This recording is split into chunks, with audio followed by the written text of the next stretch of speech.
сабаби оне ки баъд аз соҳиби истиқлол шудан мо аз сари нав ҳамаи чиро оғоз кардем. пахши садои ду радиои давлатӣ Ховар ва Тоҷикистон дар нуқтаҳои серодам ва ҷамъиятии маҳаллаҳо пас аз як дастури дастгоҳи иҷроияи президенти Тоҷикистон ҳатмӣ шудааст. мақомоти маҳаллӣ муваззаф шуданд барои шунавонидани ин ду радиои ҳукуматӣ дар ҷойҳои серодам радиоузелҳое насб кунанд, ки овони беварқӣ ҳам фаъол бошанд. ҳукумат ба ин дастур мехоҳад халои иттилоотиро пур намояд.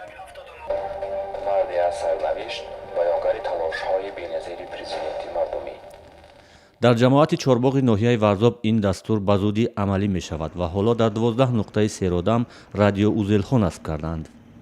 ҳадаф аз ин насб кардани радиои Тоҷикистон, радиои ҷумҳурӣ дар он аст, ки бо супориши ҳукумати ҷумҳурии Тоҷикистон барои боз ҳам тарғибу ташвиқ намудани сиёсати имрӯзаи ҳукумати ҷумҳурӣ, президенти кишвар дар тамоми маҳаллаҳои ҷамоат мо тасмим гирифтем, ки чунин радиоҳо насб кунем ва бештар мардум аз хабарҳои имрӯзаи ҷаҳон, аз хабарҳои имрӯзаи кишварамон бохабар бошанд. радиоузелҳо дар назди дукону мағозаҳоро моликон харидорӣ ва насб мекунанд. ҳам фармошид раиси маҳалла барои маҳалла гӯш кунанд хабарҳоро монен гӯш кунанд ҳамин гуфта май кардан мо мондем аз соати 8 то 9 бега.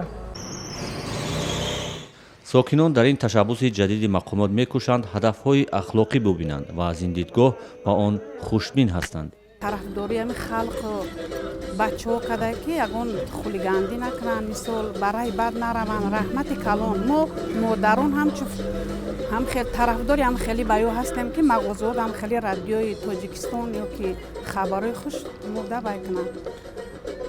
фаҳмонда тиянд ами халқа дамои.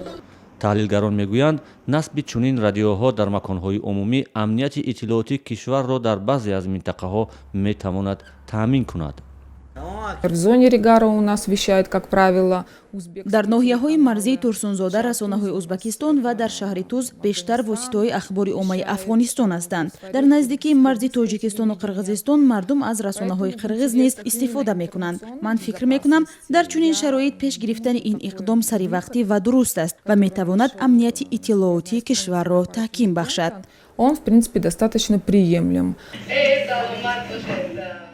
бархе аз таҳлилгарони тоҷик иқдоми нашри барномаҳои радиоҳои давлатӣ аз тариқи радиоузелҳоро афзоиши таъсири иттилоотии расонаҳои давлатӣ ба сокинон медонанд.